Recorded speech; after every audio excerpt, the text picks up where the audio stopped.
Praise the Lord. கர்த்தருடைய பரிசுத்த நாமத்துக்கு மகிமை உண்டாவதாக. ஆண்டவர் சிலுவையில் மொழிந்த வார்த்தைகளை நாம் தியானித்துக் கொண்டிருக்கிறோம். 3 வார்த்தைகளை நாம் தியானித்து விட்டோம். இன்றைய நாள் பொழுதிலே 4ஆம் திருவார்த்தை. இந்த 4ஆம் திருவார்த்தை ஒரு அங்கலாய்ப்பின் வார்த்தை. நம்முடைய பாவங்களை அவர் சுமந்தார். நம்முடைய உலகத்தின் பாவத்தின் சுமந்து அவர் பாவமானார். பாவமானதினாலே பிதாவினுடைய முகம் மறைக்கப்பட்டது பாவத்தின் பாரம் காரணமாக.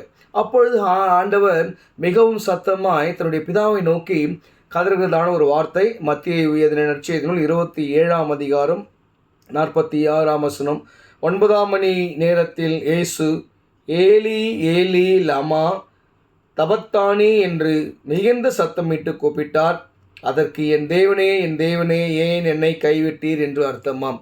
இந்த வார்த்தை ஆண்டவராகிய இயேசு கிறிஸ்து பிதாவினுடைய உறவு அற்று போகும்போது அவருடைய முகத்தை காண முடியாமல் பாவத்தின் பாரணம் காரணமாக அந்த பாரத்தை சுமக்க முடியாமல் பிதாவை நோக்கி கதறுகிறார்.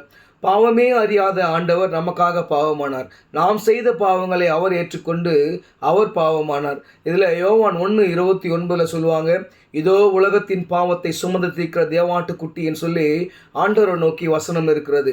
ஆண்டவர் யோவானிடம் வரும்போது யோவான் சொல்வார், இதோ உலகத்தின் பாவத்தை சுமந்து தீர்க்கிற தேவாட்டுக்குட்டியானவர் அப்படின்னு சொல்லிட்டு. பாவமே அறியாத ஒரு சுத்த கண்ணன் நமக்காக இந்த உலகத்தின் பாவங்களை எல்லாம் ஏற்றுக்கொண்டு தன்னுடைய சொந்த பிதாவின் முகத்தை காண முடியாமல் தவிக்கிறதான ஒரு சூழல். அது மட்டும் இல்லாமல் நீங்கள் பார்த்தீங்கன்னு சொன்னால் அவர் என்னடா பிதாவும் அவரும் ஒன்றாக இருந்தாங்க. என்னை கண்டவன் பிதாவை கண்டான் ஆண்டவராக இயேசு கிறிஸ்து சொல்கிறாரு. யோவான் இதில் நினச்சி 10:30 பார்த்தீங்கன்னா, நானும் பிதாவும் ஒன்றாக இருக்கிறோம் அப்படின்னு சொல்லி ஆண்டவர் சொல்வார். இப்போ ஏற்பட்ட ஒரு உறவை கொண்ட தந்தை மகனுடைய உறவு உலகத்தின் பாவத்தை சுமக்கிற போது அவரும் பாவியானதுனாலே அந்த பாவத்தின் நிமித்தமாக பிதாவின் முகம் மறைக்கப்பட்டது. எனக்கு அருமையானவர்களே, இன்றைய கூட நாம் செய்கிற பாவங்களாலே நமக்கு கடவுளுடைய முகங்கள் சிறிது நேரம் மறைக்கப்படலாம். ஆனால் நம்முடைய பாவங்களை நாம் அறிக்கை செய்து நம்முடைய பாவங்களை நாம் கடவுளிடத்தில் அறிக்கை செய்து விட்டுவிடும்போது கடவுளுடைய முகம் கடவுளுடைய கிருபை திரும்ப நம்மளை தொடரும், நம்மளை ஆசீர்வதிக்கும். நம்ம நினைக்கலாம் இல்லை கர்த்தர் நம்மளுக்கு தூரமாக போயிட்டார். இல்லை, ஒருபோதும் போக மாட்டார். சிறிது நேரம் நம்ம கைவிடப்பட்டவங்களாக இருப்போம். ஆனால் ஆண்டவர் என்ன பண்ணுவார்? நம்மளை தேற்றுவார். அப்படி தான் ஆண்டவராக இயேசு கிறிஸ்து கூட பிதாவானவர் தேற்றுகிறார்.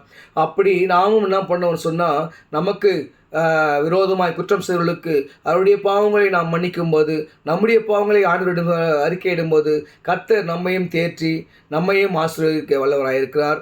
அப்படி செய்ய கர்த்தர் கிருபை செய்வாராக. ஆமென்.